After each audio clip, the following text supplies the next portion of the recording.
Good evening and welcome to this Wednesday night book study that we've had now for quite a while. If you have been following it for a while, you'll know that we ended the book study of Plan B by Dave Andrews last week, and the intention is now to continue with this one. Christian Anarchism by Alexander Christianopoulos. We're not going to study the whole book, but we will go through chapter 1, which is named, let me just get it right here, The Sermon on the Mount, a Manifesto for Christian Anarchism. So in the Sermon on the Mount is kind of like the Sermon on the Mount kind of summarizes the whole teaching of Jesus, and particularly for us, the peace message, nonviolence message in there is central for us. So we'll start with that and see where it goes. Tonight, though, we'll just get like an overview of the whole book and how it came to being and who's in it and stuff like that. But before we begin, so let me just, because this is a new study, I want to say a few words about studies and gatherings in general and community. As you know, this is a study as a part of our regular programming here at New Covenant House. See, I tried to create an intentional Christian community here at my new house here in Ellenville. It's not going very well because I can't. Number one, I have difficulty articulating what I envision it to be like. And number two, it has been difficult to attract anybody to help me kind of give me some challenges so I can better be clear about what we are trying to do. So we are what we call a monastic community. The first monastic communities were established in in the middle of the first millennium or something like that by a fellow named Benedict, later canonized as Saint Benedict. He was the first one to articulate in some what he called rules for the Benedictine order of monks. So yeah, but his understanding of rules may be a little bit different from our traditional understanding of what rules means. It really means a rhythm, something that guides us, something not necessarily rules over us, but in a sense kind of guides us through life in a way.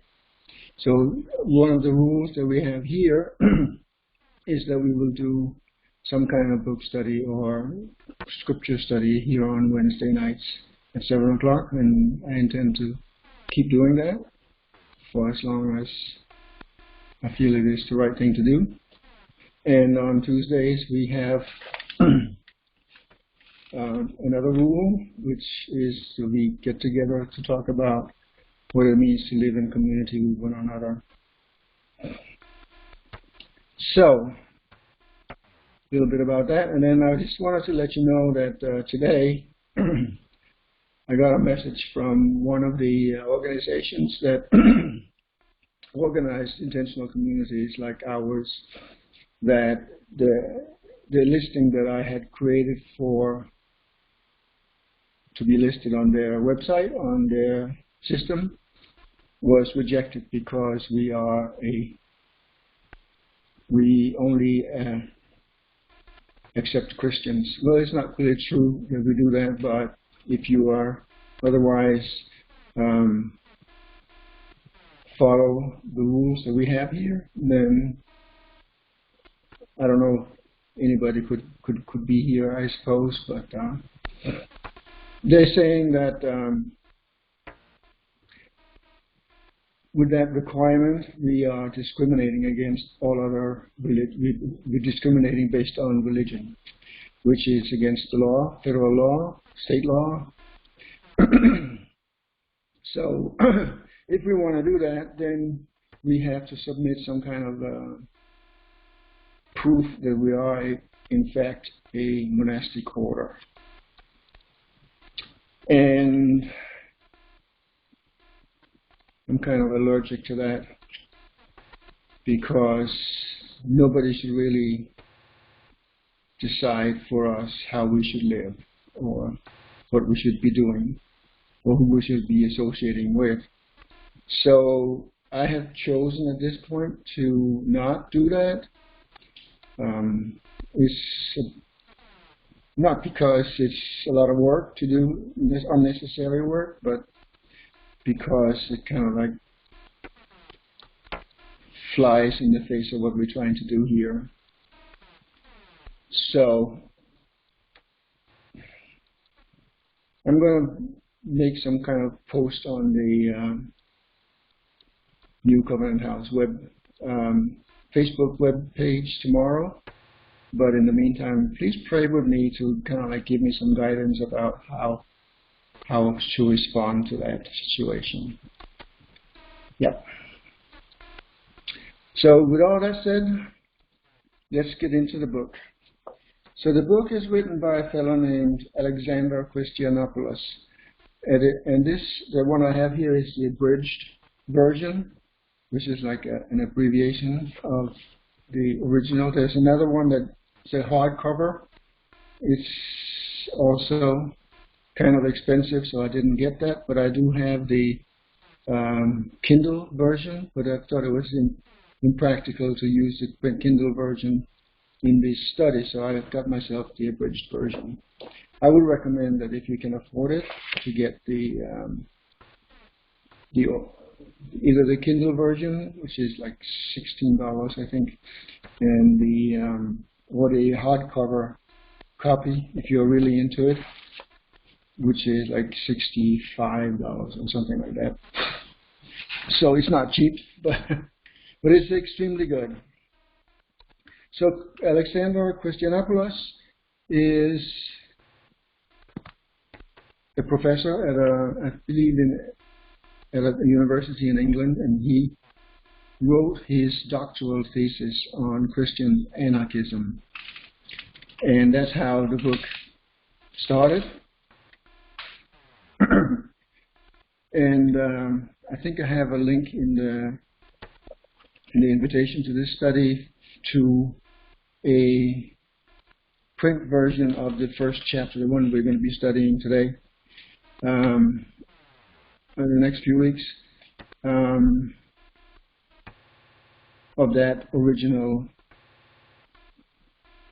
thesis that he wrote. But anyway, so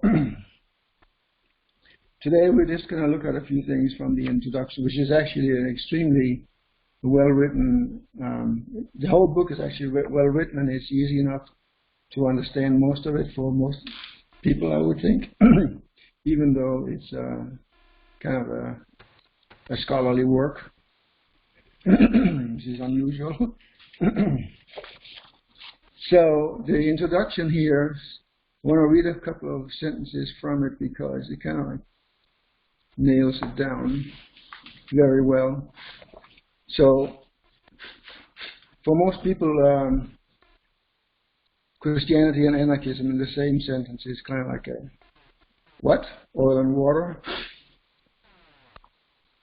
But he explains how that is. And just a little bit about the word Christianity, Christians. There are an enormous amount of differing opinions about what that means to be a Christian. And they go from all the way over here to all the way over there. And the same thing with anarchism. It's a hodgepodge of opinions about what it really means to be an anarchist. And some of the, and we'll get back to that a little bit later, that are based on misinterpretations of what's going on. So, here's what he says about the first thing here. Christianity and anarchism are barely thought to belong together. Surely, the argument goes, Christianity has produced about as hierarchic a structure as can be, and anarchism not only rejects any hierarchy, but is also often fervently secular and anti-clerical. And there's a lot more to say about that later on, but we're not going to get into all the little details. Before I continue, though, I just wanted to say that last year when we had all the protests against police violence, our governor, Cuomo from New York, said in one of these briefings that he gave that all the rioters, some of the rioters were anarchists. And that kind of like shocked me, because it didn't really shock me, because I know that a lot of people associate anarchism with some chaos and violence.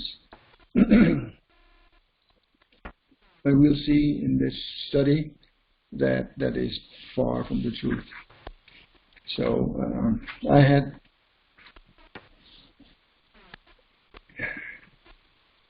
I was a little bit dismayed that our governor could say something like that, when we know that it's not true. And none of these protesters were anarchists, that's for sure. At least the ones that were violent. Okay, anyway, so let me continue here.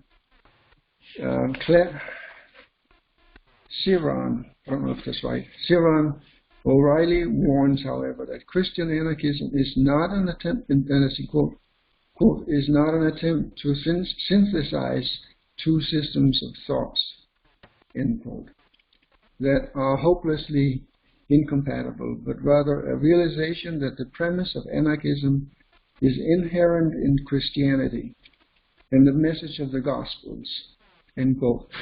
So, Christianity and anarchism is not the same, but anarchism is part of Christianity. Anarchism, nobody really knew what anarchism was until like the mid-1900s. Kropotkin, Peter Kropotkin, I believe, was the one who came up with the term anarchism, or anarchy. But we can see, if we go through history, that the principles that we now know, or some of us agree with, are incorporated in anarchism, have been around for a very long time. I think it says here that it can be found in Buddhism and Taoism, or was it another one? Already, and which is like thousands of years old. And that's not really surprising to me. So, what we're saying here is that Jesus was an anarchist. Yeah.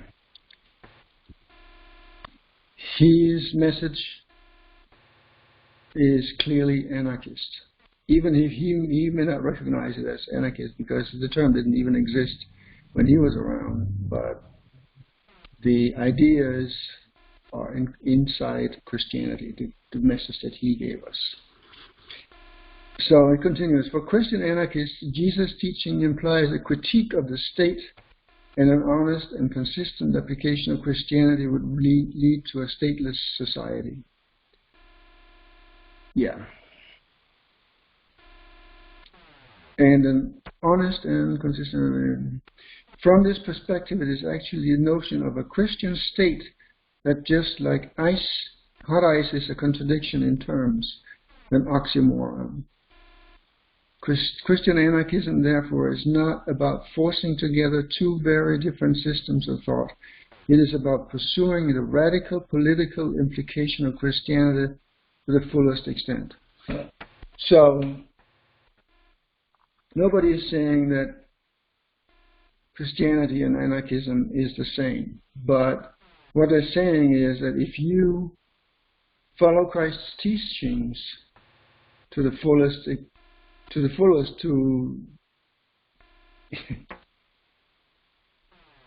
there are books written that saying that, what if Jesus really meant what he said?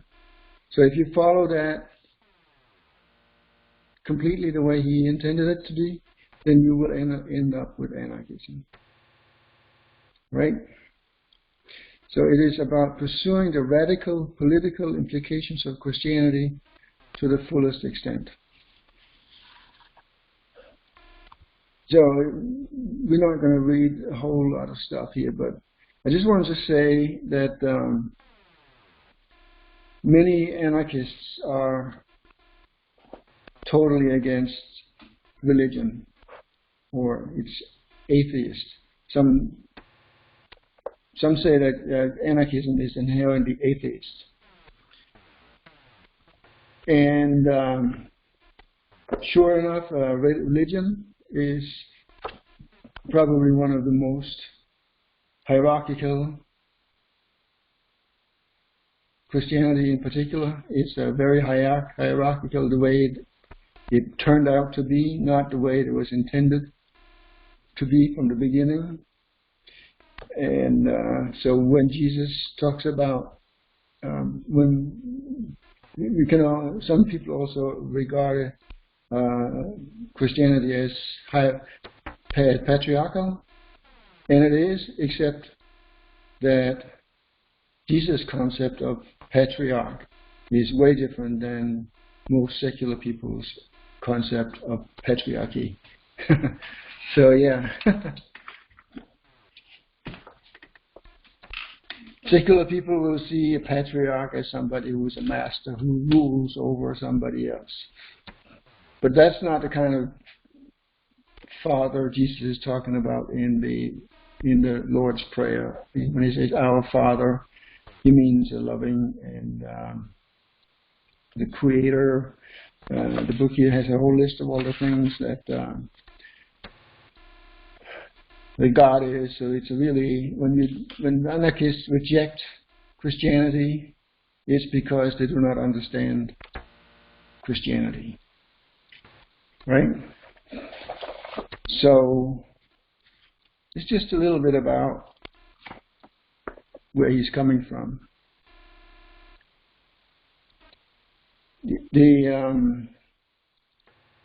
So then he goes on to introduce us to some of the thinkers that have written about Christian anarchism. And the most prominent among them is Leo Tolstoy. Leo Tolstoy obviously is mostly known for two novels, War and Peace and Anna Karenina. But he also wrote some very philosophical works, such as The Kingdom of God is Within You is one, and the other one is I Believe, What I Believe. And those are very much influenced by radical Reformation thinkers from in the 16th century, Anabaptists, and so on, Quakers, Mennonites. And there's a whole number of other prominent writers who have written about anarchists. Some of them reject the idea that they are anarchists. Some of them reject the idea that they are Christians. But the things they say contradict that. So, you know, it's very interesting to see where it goes with this. So next week, we're going to start, unless, of course, anybody wants to dig into it further here in the introduction, we can do that. But the plan is to next week to get into the first chapter, which is the Sermon on the Mount, the Manifesto for Christian Anarchism. I thought that was very appropriate since we just finished a book study on the Beatitudes, which is kind of like introduction to the Sermon on the Mount. So we'll be back here next week, and then we'll continue with this study. Thank you for coming, and I appreciate it very much.